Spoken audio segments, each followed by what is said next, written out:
வங்கக்கடலில் நாளை காற்றழுத்த தாழ்வு பகுதி உருவாக இருப்பதாக சென்னை வானிலை ஆய்வு மையம் தெரிவித்துள்ளது.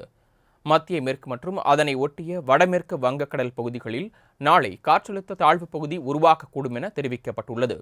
இதன் காரணமாக இன்று தமிழ்நாட்டில் ஓரிரு இடங்களிலும், புதுச்சேரி மற்றும் காரைக்கால் பகுதிகளில் இடி மின்னலுடன் கூடிய லேசானது முதல் மிதமான மழை பெய்யக்கூடும் என்றும் தெரிவிக்கப்பட்டுள்ளது.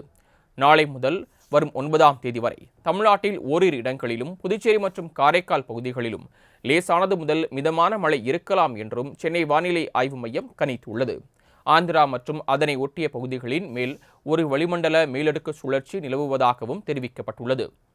சென்னையை பொறுத்தவரை இன்று நகரின் ஒரு சில பகுதிகளில் இடி மின்னலுடன் கூடிய லேசானது முதல் மிதமான மழைக்கு வாய்ப்பு இருப்பதாகவும் வானிலை ஆய்வு மையம் தெரிவித்துள்ளது.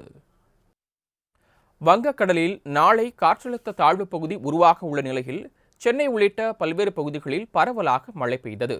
வடமேற்கு வங்கக்கடல் பகுதியில் நாளை ஒரு காற்றழுத்த தாழ்வு பகுதி உருவாகக்கூடும் என சென்னை வானிலை ஆய்வு மையம் தெரிவித்துள்ள நிலையில் சென்னை மற்றும் புறநகர் பகுதிகளில் பரவலாக மழை பெய்தது. எழும்பூர், அண்ணா சாலை, கோயம்பேடு உள்ளிட்ட இடங்களில் மிதமான மழை பெய்தது.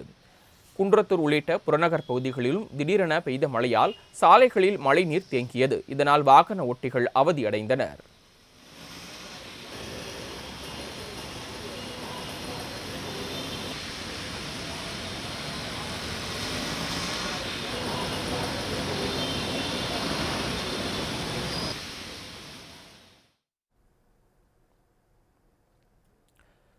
திருவள்ளூர் மாவட்டத்தில் பூண்டி, பெரியகுப்பம், கடம்பத்தூர், மணவாள நகர், ஈக்காடு, காக்கலூர் உள்ளிட்ட பகுதிகளில் 1 மணி நேரத்திற்கும் மேலாக கனமழை கொட்டி தீர்த்தது.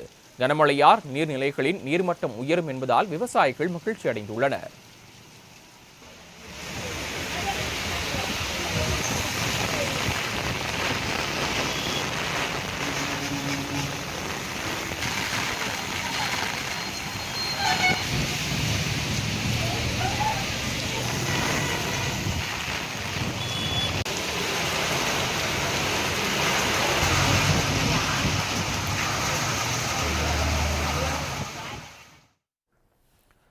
திருவாரூர் மாவட்டம் மன்னார்குடி சுற்றுவட்டார பகுதிகளில் பலத்த காற்றுடன் கூடிய கனமழை பெய்தது. கோட்டூர், நீடாமங்கலம், கூத்தாநல்லூர், வடபாதிமங்கலம் உள்ளிட்ட பகுதிகளிலும் பெய்த கனமழையால் சம்பா நாற்று விடும் பணி மற்றும் நேரடி நெல் விதைப்பு பணிகளை தொடங்கலாம் என்பதால் விவசாயிகள் மகிழ்ச்சி அடைந்தனர்.